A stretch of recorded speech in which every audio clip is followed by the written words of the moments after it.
Audio Jungle.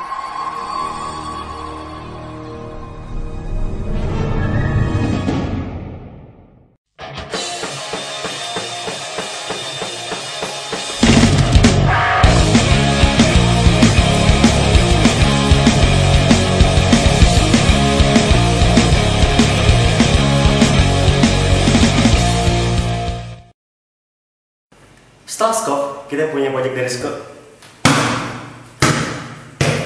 Setelah Skop, kita punya satu project lagi dari Skore yang dinamakan Sko Inventure. Oke, kita langsung saja lihat laporannya. Kita akan hubungi namanya Agenia. Oke, Agenia, laporannya. Ya, terima kasih Agen DC1 di sini dengan Agenia yang dari langsung di tempat ini yang sedang diadakan proyek pertama dari Skore Cimsa UGM. Sekarang saya sedang bersama PO dari proyek itu. Namanya siapa Kak? Queen. Kakak Queen. Sekarang saya mau wawancarain Kakak. Nama proyeknya apa Kak? Skore Inventure.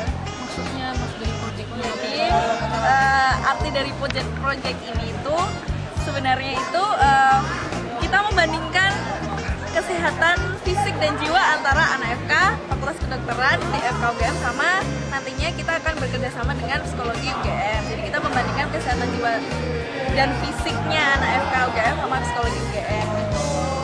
Persiapan acaranya apa ya Kak? Persiapan acaranya di sini kita akan melakukan beberapa wawancara ya sama anak FK, dan masing-masing FK itu nanti kita butuh 50 perbandus, apa ya, 50 perbandus lah, apa lah ya.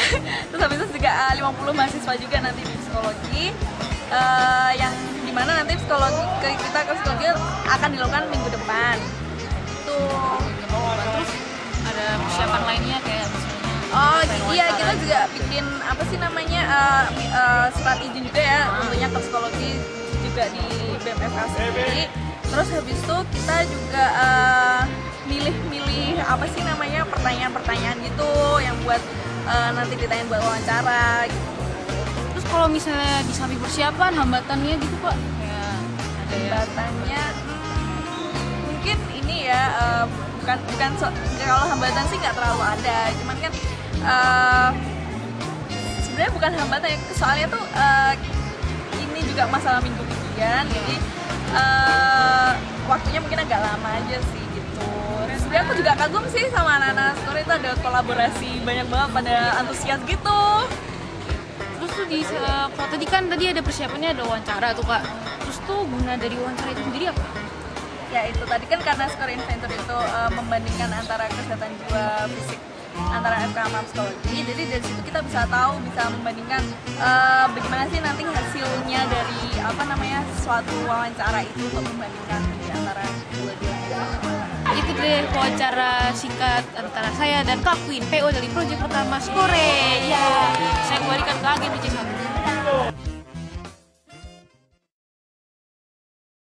Ya, sekarang kita sedang bersama Lore dari Skore. Ya, Lore dari Skore.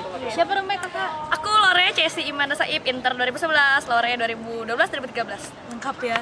Nah, sekarang aku akan mewawancarai Kakak Lore Cesi tentang proyek pertama Skore tahun ini.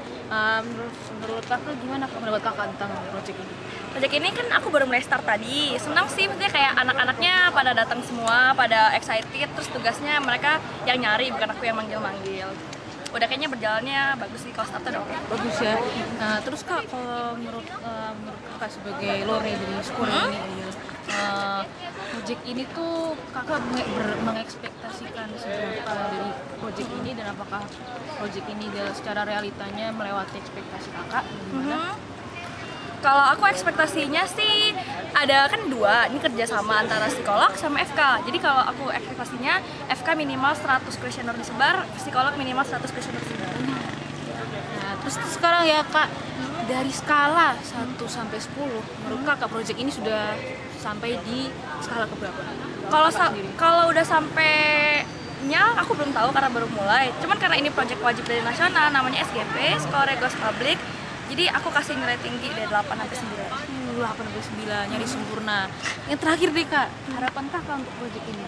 Proyek ini aku berharap bangetnya sih on time, maksudnya nggak buru-buru, kan ini masih ngerjain yang di kedokteran dulu ya, di psikolognya belum. Maksudnya aku pengennya nggak mundur-mundur, terus targetnya sesuai sama hasil kuesionernya juga masuk akal gitu. Bagus ya, yaitu sekian wawancara aku dengan kakak Lore Karcesi. Thank you.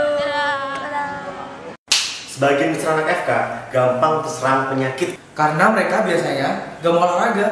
Kita nggak perlu mulai dari olahraga yang berat kayak panah, berenang, Nge-gym tiap hari, Kita bisa mulai dari hal kecil kayak jalan ke kampus, naik sepeda ke kampus, lari ke kampus, ngesot. keliling. Lu suka olahraga apa? Suka banget. Apa aja? Biasanya sih gue basket.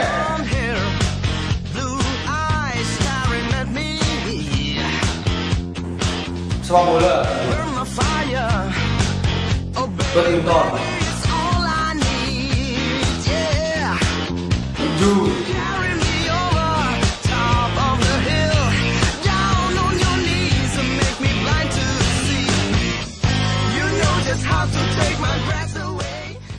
Terus yang terakhir, lu suka olahraga mulut. Olahraga mulut.